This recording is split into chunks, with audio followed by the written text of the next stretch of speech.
So Andrew stopped by the station. I hadn't seen you, Andrew. I've seen you on Facebook, but I haven't seen you in years, maybe, I don't know, 20 years. When did you leave Maui and move? Let me turn your mic on. I have the wrong mic up here. There we go. There we go. It was almost 2004, actually. Oh, my God. It is a long time. You moved to Santa Barbara or where? No, I moved to Sebastopol, California. Oh, of course you did. And they had that terrible flood there last week where the Russians... Yes, well, not very much of the town of Sebastopol, but enough to make a real problem. But the big problem was up at the Russian River and the communities up there, Yes. Guerneville, Monterio. 46 feet. Yes. And I think flood stage is 40 feet. If I used to live in Forestville. Right bottom of Floresville Yeah. was also flooded. Yeah, yeah. I remember when I lived out there, I had a house there's 6 redwood trees in a circle right into my house. And I remember I have to get up early because we had a radio station there. I did the morning show. And there'd be times I'm going, I don't know if I can get down the road and through the road, Russian River Road, because it'd be flooded, you know. And I guess it got to that stage. And you weren't, of course. Sebastopol is a beautiful area. Sebastopol is apples and egg and rolling hills and art. And it's a beautiful community. And it's not that far from the ocean. That's right. It really has a lot of beauty. I found a lot of beauty there to paint.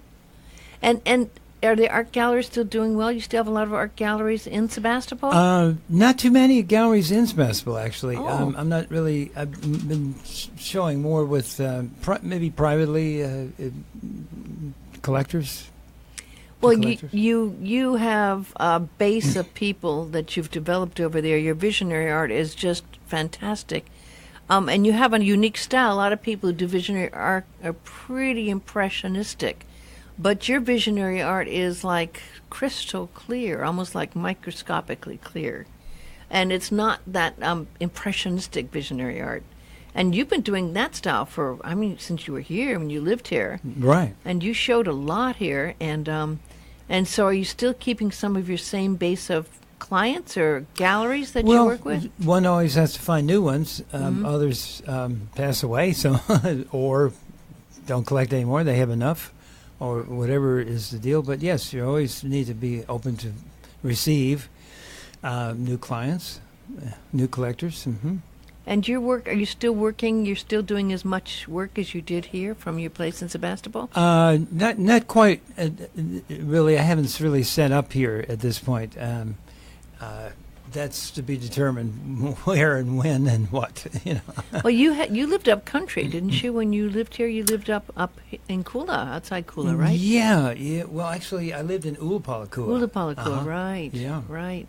For years. Right, but I lived up before that in Lower Kula. Yeah, absolutely beautiful work. And I just, in case people are curious, you can go to Andrew's website and give people your website, Andrew. It's aamasterworks.com or andrewannenberg.com. Masterworks, I like that. That's a good one. aamasterworks.com. And so each area, of course, we know how important light is, but each area has its own light. There certainly is a certain kind of light here on Maui. You're aware of that. Very much. I don't know how how would you try to describe the light here on Maui? Well, it really varies according to where you are. In haiku, it has a different quality about it than, say, Kihei in the blazing sunshine. Well, that's true, and different than Lahaina, right? And Lahaina, it could be another side of it as well. But it's more. What would you describe the light up country as? Well, I guess it has a quality of many layers of colors. Let's put it that way. There's some purple I see, and there's also some of that. There's of course, depending on the kind of day. I love the evening time, of course. The evening time light's so magical. But so for me is the morning. I'm more of a morning person. But you've seen some amazing sunsets up country lately. There's been some gorgeous ones, right? I have. And of course I do enjoy as photographers and artists do enjoy the golden hour. And I love the morning light too. Those are both wonderful times to be observing beauties of nature. Do you work as a lot of photographers and artists do now? Do you take the picture and then work off a photo and put that and let your mind go free from a photo? It can start with a picture. It can start usually, of course, with observation. Some of the work I do is done as studies from life, and then I've developed those into paintings, larger works. They call that plein air painting. Oh, you've been doing some plein. I didn't think of you as a plein air artist. Well, believe it or not, I actually started plein air way back in the '60s, and I haven't established my name in that department. Otherwise, probably I would have been part of the Maui Invitational and been invited in, and because I would have been participating in major shows, plein air, which I haven't really done, but I have done plein air a lot. But you see, that's again going back to, I think of plein air as impressionistic usually work, because you have to do it pretty quickly. Yeah, I tend to get a bit detailed. Sometimes I'll work. Yes, you do. I tend to do a lot of work that way still, and so I might carry it out a little further and a little longer, maybe even go back for a day or two again, as opposed to during these sessions that they were doing in Lahaina and Kapalua. They actually have to finish them in about 3 to 4 hours, and it's a challenge. Yeah, especially when it was raining and kind of there was weather involved. It was like, I think they had quite a bit of weather involved that they had to work with. I want to talk to you about the multidimensional states that you reach and are able to recreate. Do you get to those states in meditation? Do they come to you naturally? You have many symbolic, very high, powerful symbols that you have worked with, and many Atlantean and other worldly places that have existed that you seem very comfortable with getting, again, in detail, as if you're just remembering them. So are you working from memory? Are you working from high altered state of consciousness? Or how do you get to those beautiful places that you create in your art? That's a good question. I seek the journey within always. I have, and that place is a place that reveals much when you just open your mind to it. As far as the Atlantis series, that started with me reading about the Edgar Cayce books, and then continued on to my trip to Greece, where I saw numerous houses with tile floors, with mosaics, floors. Yeah. And this one in particular with the dolphins the boy riding the dolphins, that was in this house. It was on Delos, Greece, actually. It's a magical island. And I knew that was going to be the basis for a painting. And I did develop that as a sort of a focal point in the piece when I for the first one, Aqueous Atlantis. That was a very inspiring work, but it expanded very quickly into a bit larger motif. But when you're doing that artwork and you're so involved because you're very focused in your artwork, do you find yourself really going there? Yeah, absolutely, and music can enhance that. That's true. And stories, archaeological findings are always something to look at because they carry the energy of the time. I'm fascinated with archaeology. I probably could have been an archaeologist. I never would have thought of that. That's interesting. I love that. Well, don't tell people, but I steal rocks from places I go that are power spots. I do. I have rocks from the famous islands of Greece and power spots of Tibet and in all, and many places I've gone. I take a rock because they carry the energy of the time. I sometimes, and I don't take a bunch, but I'll be attracted to a certain rock, and if I hold it, I feel that connection of time through the rock. at the Parthenon. I got whatever. Different places, you know. The one problem, though, Andrew, I didn't label them, so I have piles of rocks, and sometimes I don't remember which is which. I know this one feels good, but where was this from?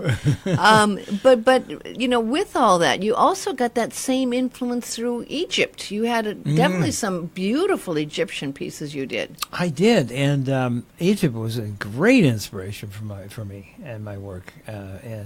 As a matter of fact, I've done 3 pieces on Egypt, but the one that was completed after going there was the best, of course, because I was able to have greater insight. And I really enjoyed that. What were the places that you connected to closely when you went to Egypt? We went on a boat, and we started down at Abu Simbel, and we went up the Nile, and so we stopped at all the different temples. Right. And they all had their own particular contribution to the energy, I guess. I love the Temple of Horus a lot, and I love the Temple of Seti. I know Robert Dubio's been to. That's my favorite place is Abydos. Oh, yes. Seti's, and the well in the back of the temple. And you remember the woman that was so attuned, and she came from England? Yes, Seti. And she spent a lot of time there. Yes. And she was the caretaker. I knew an Egyptian that she trained as a priest of the old religion. And he's a real priest. I got initiated by him in 1999. And I was leading a Hathor tour there. And Hathor was, again, extremely powerful. You know Andrea Smith. I do. And, of course, she's doing another tour, to Egypt in April. Yes. And she really knows how to travel right. She does that. Oh, yeah. She does the first-class travel. And, of course, Egypt is still suffering and down in tourism. So, they're needing more money because that was their main income was come from tourism, and it got hit real bad. It was really hard. But Egypt still has that power. You can see, and talk about rocks, you can see in their sculptures and in their temples and their pyramids, that energy from thousands of years ago is maintained and is still present there. Yes, it is. And one of the things I found fascinating was that we were in that temple, and then we walk out the back, and then we look down into another temple that was more ancient. And it had the Vesica Pisces and Flower of Life emblazoned onto the rock. And I found that a very interesting place, and that helped a part of the composition and the inspiration for Egyptian Enigma, which was the painting that came out of that.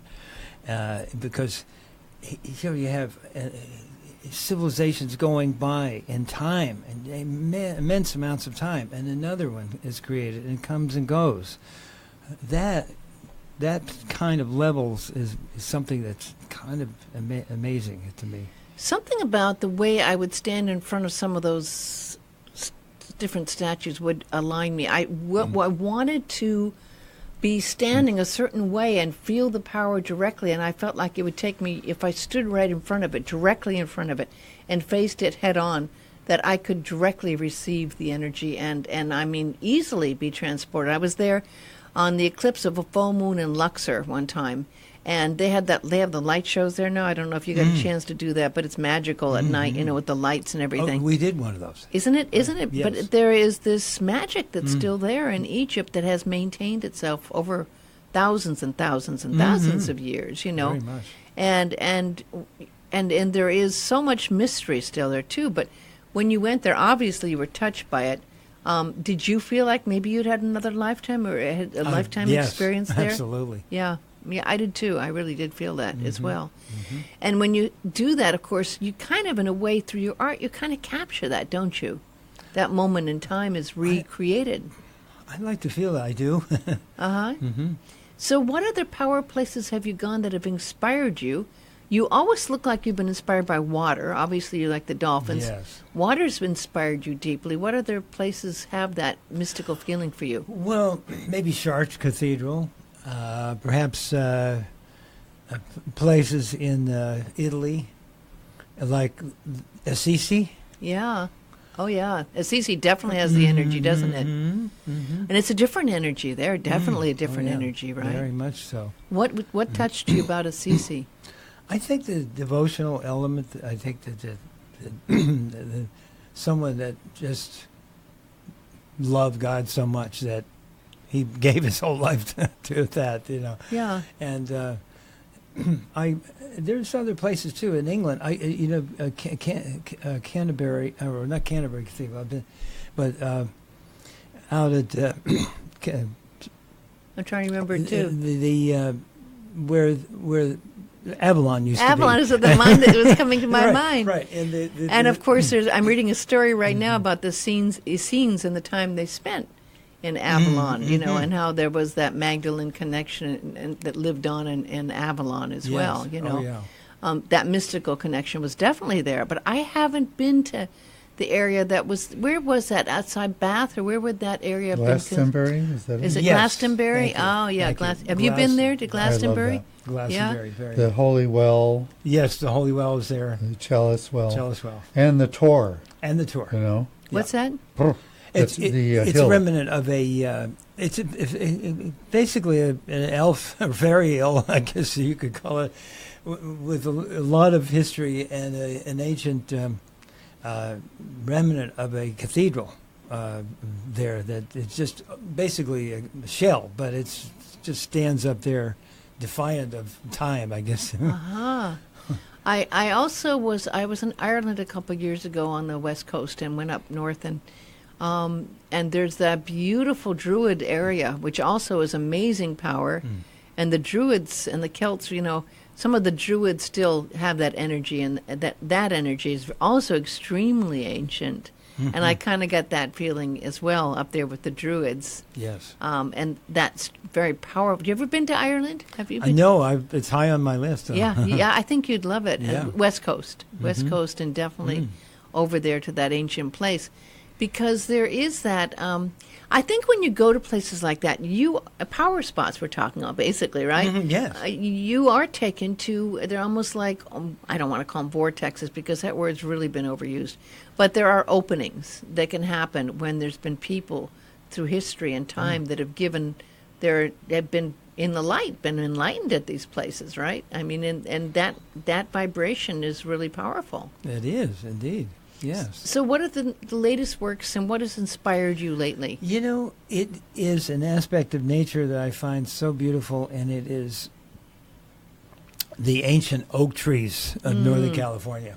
Interesting, yeah. And I have found them. I will share some of those with you on my iPad, but I just love them, and I seek ones that are particularly old and have unique properties. So I have that are alive, very alive, and have character. Yes. In every area that of power, I always find there's master trees, and I call them master trees, and I recognize them as a master, right? Yes, right. And those master trees hold the area and hold the space of the area, and of course the sequoias have master trees up there just outside Yosemite. Right? I love to be around the redwoods up in that area. But somehow it's the oaks that really somehow move me. A whole different vibration. Yeah. Oh, they're quite different. Because they grow in the valley. Portals. They are. Yeah. And the valley and in the forest where the redwood trees are is really a different feeling. And yes. It's interesting that the Indians preferred to live in the valleys. Yes, they said it was black, dark energy under the redwoods because the redwoods sucked up all the energy on the top. I think that there is something to that. A lot of people live up there, and right now, unfortunately, they're going through a lot with the flooding. Yeah. But I prefer to live in the valley and under the oaks myself. Yeah, and there's actually been a lot of poetry written about oak trees, and there's a lot of grace about an oak tree. And they speak pretty. Did you feel like they were communicating with you, that you could communicate with a good oak tree? Oh, yeah. Yeah. Yeah, there is, and we don't have a lot of oak trees here on Maui. I mean, maybe a couple, but not a lot. I was brought to the one oak tree that is on Maui years ago, and I brought some Celts up there. They wanted to see the only tree. And we went up there, and it turned out to be a a Mediterranean oak, which is a little different. But it was an oak. Well, we only have a couple of minutes left, and I mean, I just find it so fascinating that you're here. What drew you back to Maui for now? I had an intuition that the weather was going to be bad back there. I was right. Well, it's not been the greatest here either. That's right. It's been chillier than I've ever felt it in Maui, but there's so many warm and wonderful people here and friends here that it does make up the difference. Have you thought of any things to do as far as pieces of art while you've been here? I did a piece of Kipahulu, a plein air piece, from the mountain up there at Friends, and I also we did it at the Calpo Church and Mountain and the Gap, and that's a piece. And I'm ready for some more out there, to paint some more out there. Wow. That's what I'm looking forward to. You're an Ulupalakua person, Andrew. Yeah, well, still, right. I'm still an Ulupalakua person, but I lived in Kipahulu back in the day, and I love that area so much. Yes, absolutely. Yeah, that's magical too. Mm-hmm. Well, we only have a minute left. I want to let people remember how they can reach out to you and how they can see your artwork again.